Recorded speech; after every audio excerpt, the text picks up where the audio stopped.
Hello again, everybody. It's Harry Boxer, the technical trader. It's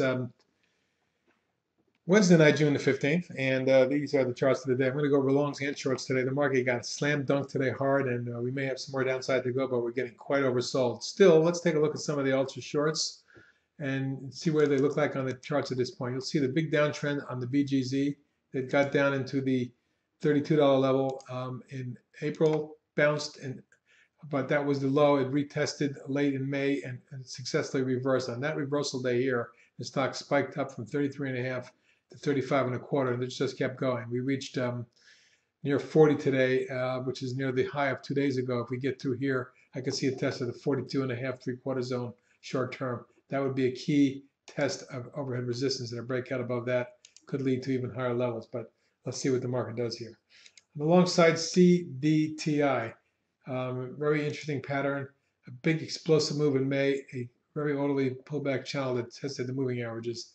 Now, on several occasions, it held around the 5.25 level. This morning at 538 low, spiked up to 650. It closed at 630, up 63 cents or 11%. But in a day like this, very significant in my mind. And if the market does reverse, this stock could move back up towards the 7.5, 8 level. FAZ, one of the other ultra shorts, also in a very good position after coming down big time in the last year or two.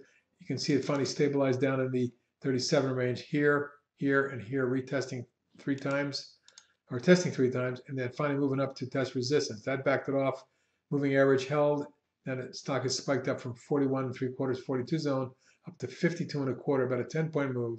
Then it had a 2-day quick pullback before today's gap up and run up 292 or 6%, 13 million shares today. But we're right at resistance, and a move through here, and this thing could get into the high 50s potentially if the market starts to cascade lower. Back to the long side, JVA, monster move the last week. This week we see the pullback on the last couple sessions, but so far, if you take a look at the way this appears, to me, it's a nice, bullish, orderly looking pullback. Little flag here, perhaps. And we'll keep close tabs on this one for an upside penetration. If that occurs and the market does rally, we can get an explosive move into the mid to high teens on JVA. Breakaway move today from Korn Ferry, the big executive recruiting firm that popped yesterday and today exploded back up through resistance. You can see the declining top line, the lateral resistance from the February high up here at 24.75 would be my short-term target that may very well be tested if the market cooperates. Live deal had an explosive pop today, moving 58% on low volume, but that's very big volume for this stock. That stock is very thinly traded.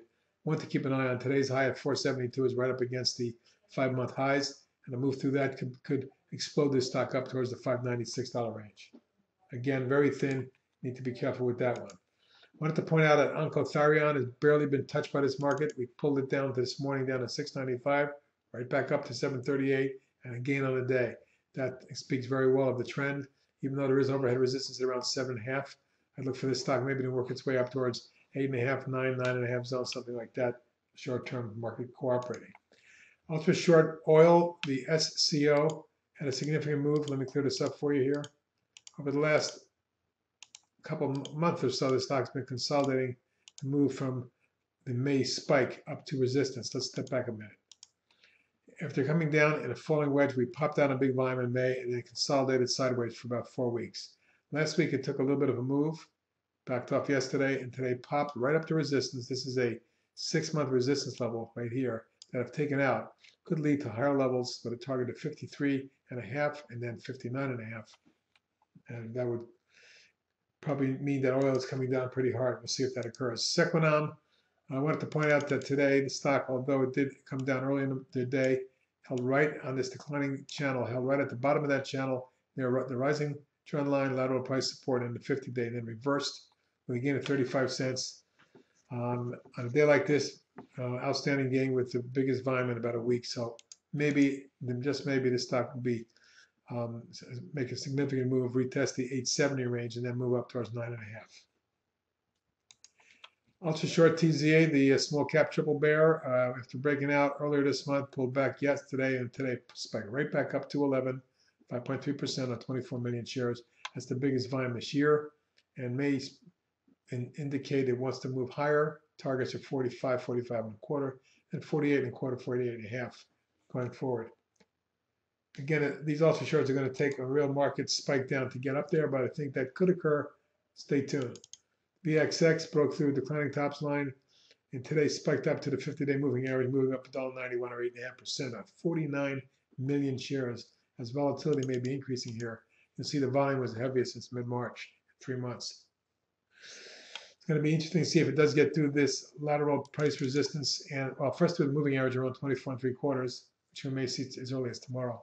But lateral price resistance around 25, 5 1/4, if taken out, could lead to something in the high 20s.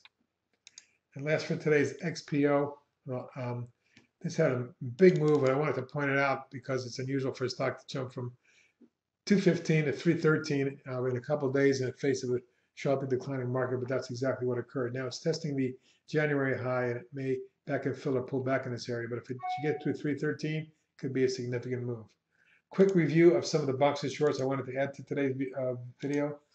Aruba Networks, which had some positive news and was up in the morning to 26.67, rolled over under 24 and closed near the low for the day down $1.56, a very negative reversal indeed. Now the channel up at this point appears to be right there. The bottom of that channel looks to be around 20, 20 and a half, and that's what I'm looking for Arun. Cree had a negative day down $1.32, and it seems to be headed lower. This very distinct channel looks like a $32 target is forthcoming. Cyberonics, very ugly declining channel here with momentum to the downside. The stock looks like we may see 24 very short term, but it's in a very sharply declining channel. It may even be a falling wedge, which could result in a snapback should the market pull back, but be careful with this one. Right now it's very negative looking. The big breakaway to the downside is signaling the lower levels. I'm looking for about 21, 22. DigiGlobe. This stock, after breaking in May and then coming down to 23 and a half range, then went into a 4-week coil. Today dropped 58 cents and maybe breaking out of that coil to the downside, which projects down towards 21.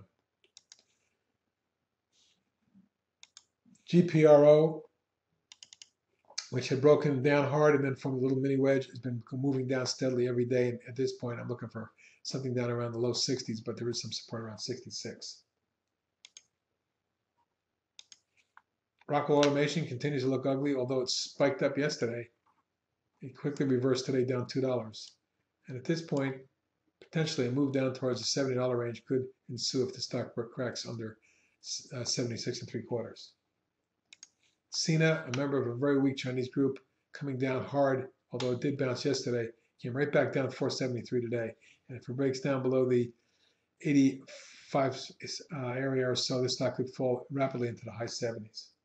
Another Chinese stock in the same group, Sohu, even though it's had a 1, 2, 3, 4, 5-way move down, it's showing no signs of wanting to rally. It was down another 418 today, and has now formed a little bit of a bear flag here.